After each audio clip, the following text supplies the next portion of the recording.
Hello, my name is Caden Kingus, and I wrote the short story "The Spy's Rum." The entire revision process actually went really well. I focused mostly on setting and dialogue when I was doing my revision, but I did most of my revisioning at night in my room with a hot chocolate.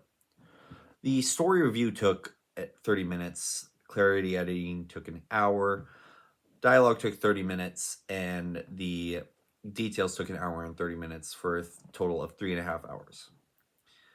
I felt that the hardest part of revising was giving up time to revise.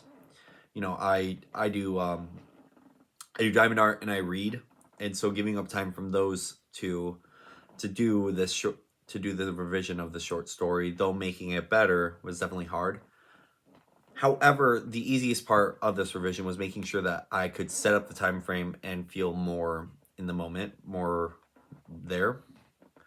Um, I did use the checklist. I used the checklist for my character names, the two characters, and setting up a motive.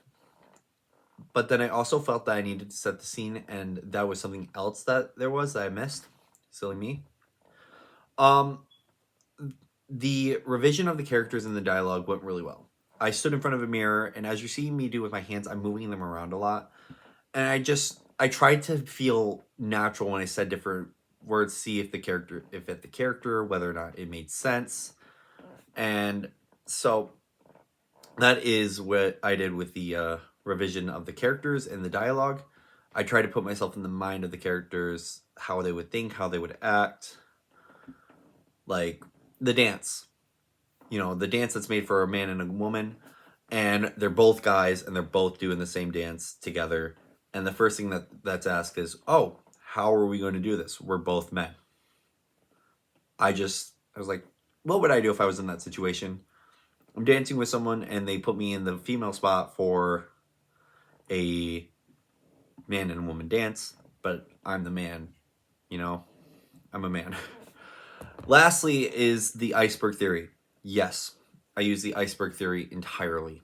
I focused on using what I remembered about the short story The Lady and the Tiger. The story has all this information piled together, but then it ends with a choice that the daughter has to make. And the choice was like you weren't told the choice. I did the same thing with my ending. I was like, I gave all this stuff, there's dialogue, there's story of telling the story of Benedict, and well, what did he decide to do when he made the choice? That was basically what I did. Actually, speaking of Benedict, the names. I knew when my story takes place. I knew it took place in the 1920s. That's the first thing I wanted to do. But then I was like, let's incorporate something different, something unique. So I added the fact that the characters who walk into this place are from the modern era. They're from 2020, they're from 2025, and they walk in and now suddenly they're in the past. They're not allowed to bring anything from the future, nothing, everything has to be from the 1920s, including their persona, including their attitude. And so I decided to look up 1920s names and see which one fit each character. So that is how I did my revisioning process. Thank you.